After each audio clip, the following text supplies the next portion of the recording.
بسم اللہ الرحمن الرحیم۔ السلام علیکم 10th کلاس۔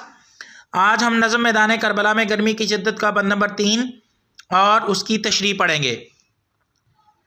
بند نمبر 3 ہے، جھیلوں سے چار پائے نہ اٹھتے تھے تاب شام، مسکن میں مچھلیوں کے سمندر کا تھا مقام، آہو جو کاہلے تھے تو چیتے سیاہ فام، پتھر پگھل کے رہ گئے تھے مثل موم خام، سرخی اڑی تھی پھولوں سے سبزی گیا سے، پانی کنووں میں اترا تھا سائے کی چاہ سے۔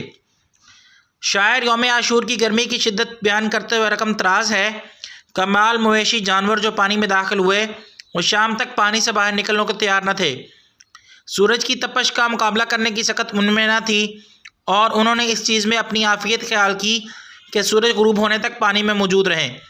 مچھلی جو کہ آبی مخلوق ہے اور پانی کی تہ سے سطح آب پر آنا اور پھر خوراک کی تلاش میں واپس غوطہ زن ہونا، اس کا مشغلہ ہوتا ہے۔ اس روز کی قیامت خیز گرمی کو دیکھتے ہوئے انہوں نے بھی پانی کی گہرائیوں میں اپنا قیام طویل کر دیا تھا تاکہ وہ سورج کی حرارت سے بچ سکیں۔ شاعر بیان کرتے ہیں کہ ہرن جو کہ اپنی برق رفتاری کی وجہ سے مشہور ہے، آج کے دن وہ بھی گرمی سے نڈال ہو چکے تھے۔ ہرن کی چال میں وہ سستی نہ رہی تھی اور وہ گرمی کی شدت کی وجہ سے تھکے ماندے دکھائی دیتے تھے۔ گرمی کی شدت نے بڑوں کو بے حال کر رکھا تھا، چیتے بھی دھوپ اور گرمی کی وجہ سے کالے سیاہ ہو چکے تھے۔ الغرض ہر چرند پرند اس گرمی سے بے حال اور بے قرار تھا۔ بقول شاعر، آب رواں سے منہ نہ اٹھاتے تھے جانور، آب رواں سے منہ نہ اٹھاتے تھے جانور، جنگل میں چھپتے پھرتے تھے طائر ادھر ادھر۔